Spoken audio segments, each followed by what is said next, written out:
Olá, meus queridos, sejam todos bem-vindos, canal A Voz da Bíblia Sagrada. Sei que você já sabe, né, que temos mais de 180 vídeos à sua disposição, sem contar que temos aí um curso de alfabetização em hebraico, que todo mundo está gostando, o pessoal tem entrado em contato, então acesse o canal A Voz da Bíblia Sagrada, se não é inscrito, inscreva-se, tá bom? Então, muito obrigado por você estar sempre acessando o canal, muito obrigado por estar conosco, Deus abençoe sua vida. Tenho sempre orado por aqueles que fazem parte do canal A Voz da Bíblia Sagrada, tá bom? Então vamos ao tema de hoje, que é muito interessante. Hoje temos um tema interessante para você, e o tema é três pilares da vida cristã. Esses três pilares, conforme você já está vendo aí, são fé, esperança e amor. Compartilhe com todos os seus amigos, não deixe ninguém de fora. Essa mensagem é edificante e com certeza é muito bom para os seus amigos. Compartilhe coisa boa com eles, tá bom? Vamos em frente. Bem, eu coloquei a mensagem de Paulo aos Coríntios, 1 Coríntios 13, onde ele diz: Agora, pois, permanecem a fé, a esperança, o amor. Estes três, mas o maior destes é o amor. Bem, então eu quero trazer esta mensagem hoje aqui. Essa mensagem eu dei na congregação da cidade de Flores, a convite de alguns irmãos, e então eu estou transmitindo a mensagem hoje, claro, um pouco menor do que lá, porque lá eu tive um espaço de mais de uma hora para transmitir a mensagem, deu tempo de falar muita coisa. Aqui não, aqui vai ser um pouquinho mais resumido, mas mesmo assim é edificante para você, tá bom? Então preste bem atenção. Se você conseguir conservar esses três itens na sua vida cristã, fé, esperança e amor, claro, você permanecerá inabalável na sua vida cristã. Vamos em frente. O que é a fé? Vamos começar pelo primeiro pilar da vida cristã.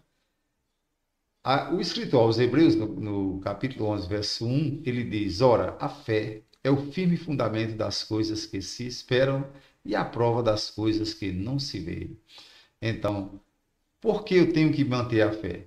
Porque é o único ingrediente da minha vida cristã que faz eu crer e acreditar e ver, né, que na verdade há coisas que eu espero e não estou vendo, mas pela fé eu consigo ver, tá bom?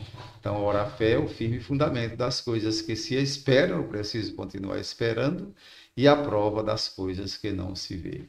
Então, a palavra de Deus é interessante. Olha, sobre fé, a Bíblia tem 231 versículos que falam sobre fé.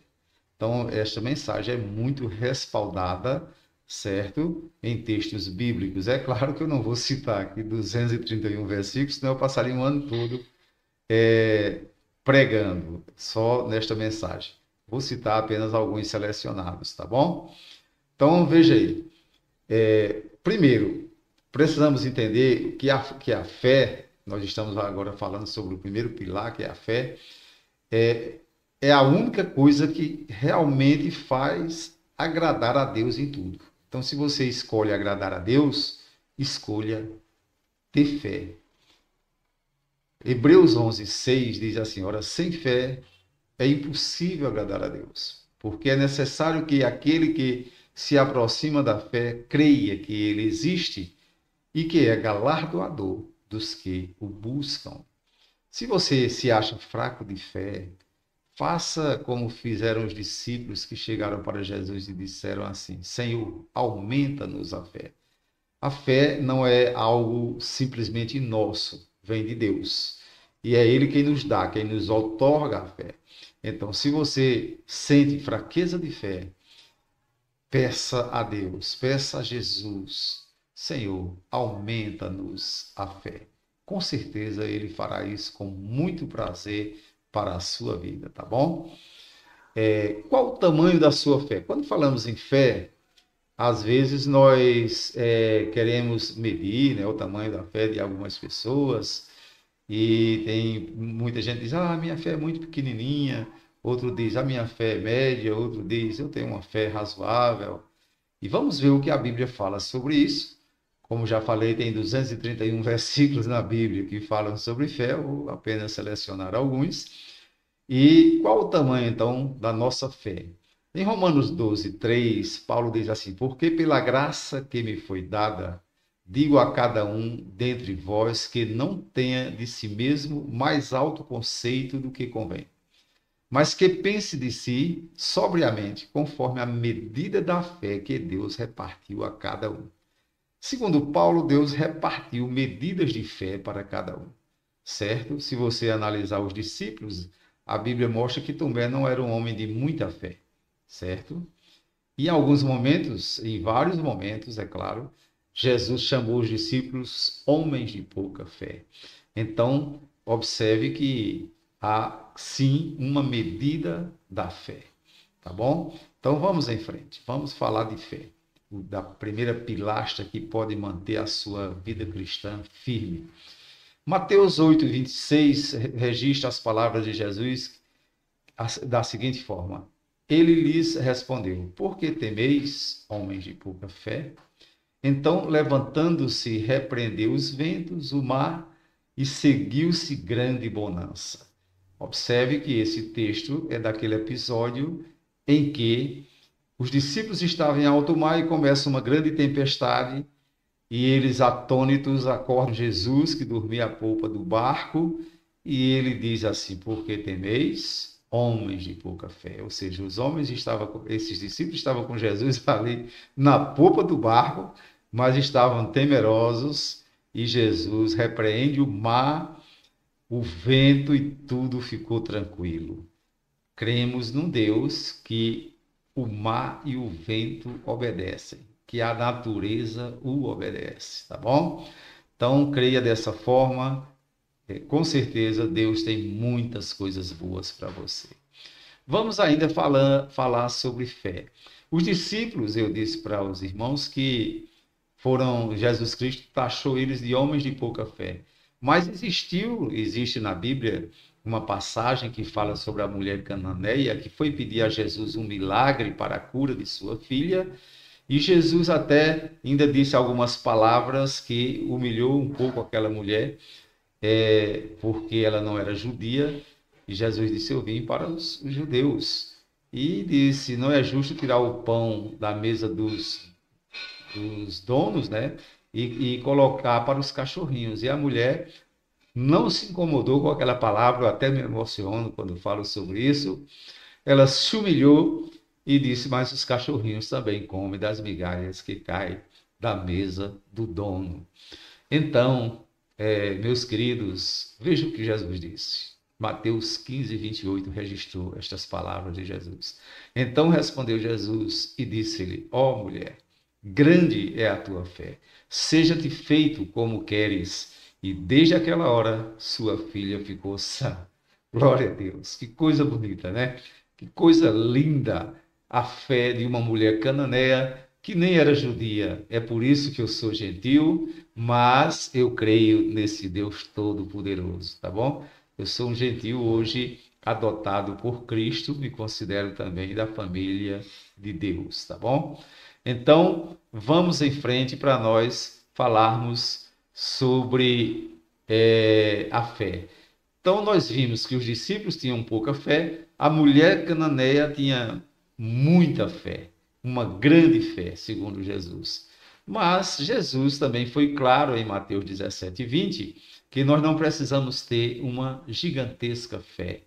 Ele disse-lhe ele, por causa da pouca fé, da vossa pouca fé, pois em verdade vos digo que se tiverdes fé do tamanho de um grão de mostarda, direis a este monte: passa daqui para acolá, e ele há de passar, e nada vos será impossível.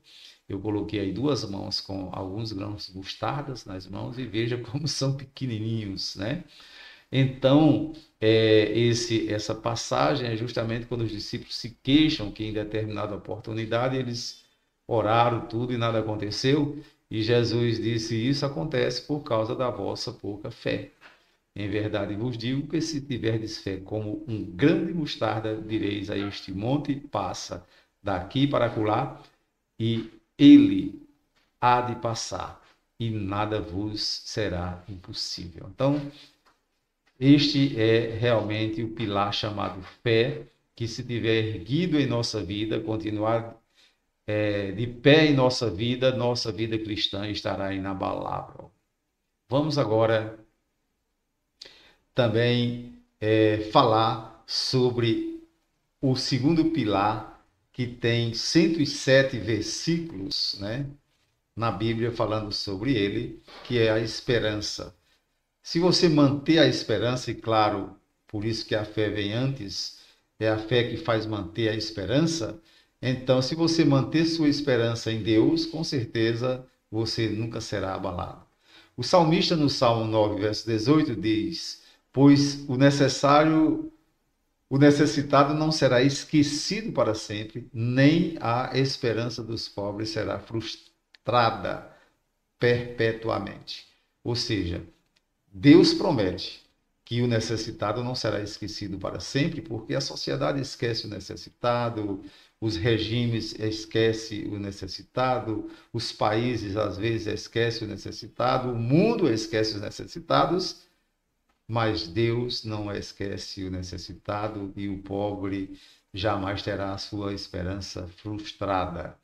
Então, grande bênção do céu é termos esse pilar da esperança erguido em nossa vida, tá bom? E isso acontece através da fé. Em 2 Tessalonicenses, capítulo 2, verso 16, Paulo diz: E o próprio Senhor nosso, Jesus Cristo, e Deus nosso Pai, que nos amou e pela graça nos deu uma eterna consolação e boa esperança. Então, Jesus derramou a sua graça em nossa vida, e por essa graça que é Jesus Cristo, ele nos deu uma eterna consolação e uma boa esperança. Navegue, continue firme, por mais problemático que seja os casos que se apresentam na sua vida, continue firme, continue com esperança, continue porque sua esperança jamais será frustrada. Aquele que nos prometeu é fiel e justo para cumprir todas as suas promessas para conosco. Vamos em frente. Em 1 Timóteo 4,10 diz assim: Pois para isto é que trabalhamos e lutamos, porque temos posto a nossa esperança no Deus vivo, que é o Salvador de todos os homens, especialmente dos que creem. Então, pela fé, continue pedindo a Deus nas suas orações que Deus aumente a sua fé e, pela fé, mantenha a sua esperança, que jamais ela será frustrada, tá bom? Então, vamos em frente. Agora nós vamos falar sobre a última pilastra, a terceira pilastra, que estando erguida em nossa vida, nós jamais nos abalaremos, é a pilastra chamada amor. Então eu quero trazer alguns textos, né, ditos pelo próprio Jesus e registrados por Mateus, para você entender como funciona isso, certo? Em Mateus 22, 35, né, até o 38, Jesus responde a um doutor da lei e dá as seguintes respostas. Vou ler o texto todo para você. E um deles, doutor da lei, para o experimentar, interrogou, dizendo: Mestre, qual é o grande mandamento da lei? Respondeu-lhe Jesus: Amarás ao Senhor teu Deus de todo o teu coração, de toda a tua alma e de todo o teu entendimento. Este é o grande mandamento da lei. Agora vamos para o próximo. Mateus 22 a 39, aí Mateus registra a outra resposta de Jesus, que ele diz assim: E o segundo, semelhante a este, é: amarás ao teu próximo como a ti mesmo. Olha, essa resposta de Jesus faz com que a grande maioria dos exegetas resumam toda a lei, todos os profetas, e o próprio Jesus diz isso em um versículo posterior, no versículo 40, ele diz que desses dois mandamentos dependem a lei e os profetas. Quero deixar bem claro para você que a lei e os profetas dependem do amor. E o amor não depende da lei e dos profetas. Eu já falei isso em outra mensagem e quero repetir hoje, certo? Não depende, o amor não depende da lei e dos profetas. O amor depende da graça de Deus derramada em nosso coração. E aí então teremos o verdadeiro amor. Esse amor que Jesus está falando aí não é o amor fíleo, lá do grego, é o amor ágape, o amor de Deus que é derramado em nossos corações, tá bom? Vamos para Isaías 65:8. Assim diz o Senhor, como quando se acha mosto num cacho de uvas e se diz, não o desperdices, pois há bênção nele, assim farei por amor de meus servos, para que eu não os destrua de todos, a todos, aliás. Ora, o amor ágape de que Jesus está falando para aquele doutor da lei, é esse amor que Isaías está falando aí, que Deus nos ama dessa forma. Ele diz que assim como quando um viticultor, né, ele acha mosto é uma praga daninha, né, num cacho de uva, e diz assim, não desperdices, pois há bênção nele, ou seja, no cacho de uvas. O Senhor diz, assim farei por amor dos meus servos, para que eu não os destrua a todos. Observe, pelo pecado que muitas vezes temos, deveríamos ser destruídos, porque o pecado é como um monstro na nossa vida, mas se o amor de Deus está derramado em nossa vida, e esse amor é como esse texto de Isaías 65:8, que o Senhor demonstra que por amor, né, que ele tem aos seus servos, ele vai conservar aqueles que, mesmo tendo algum monstro na vida, algum pecado, o pecado não agrada a Deus, mas ele vai conservar, porque ele ama os seus servos e não quer destruir. Que maravilha, que coisa fantástica.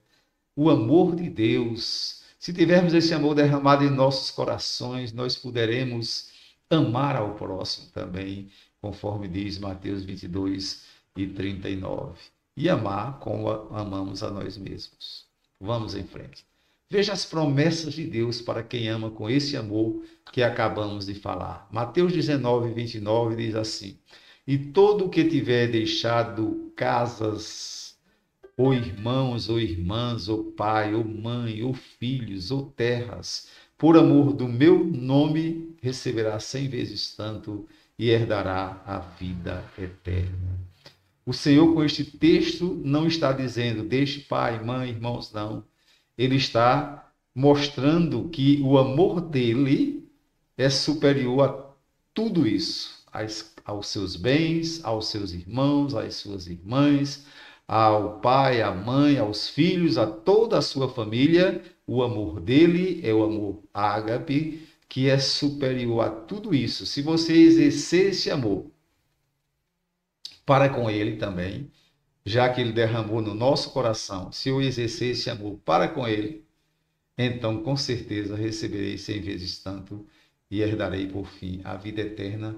Assim será com você também, meu querido irmão. Não se esqueça, aqui nós temos a mensagem pura e genuína da palavra de Deus. Em 1 Pedro, agora a gente vai encerrar, né, a mensagem. Lá em Flores, foi uma mensagem de 1 hora, um pouquinho mais de 1 hora, mas aqui nós não podemos fazer isso, né? Aqui eu estou resumindo o máximo que posso a mensagem. Então, para encerrar, 1 Pedro 4:8 diz assim: tendo antes de tudo ardente amor uns para com os outros, porque o amor cobre uma multidão de pecados. Então, meus queridos, que essas 3 pilastras da vida, né, que falamos hoje a fé, a esperança e o amor estejam erguidas em seu coração, em sua vida, para que você seja sempre uma pessoa inabalável. Deus abençoe você. Até a próxima. Este é o canal A Voz da Bíblia Sagrada. Temos muitas mensagens à sua disposição. Até a próxima. Não se esqueça, temos também o curso de alfabetização em hebraico.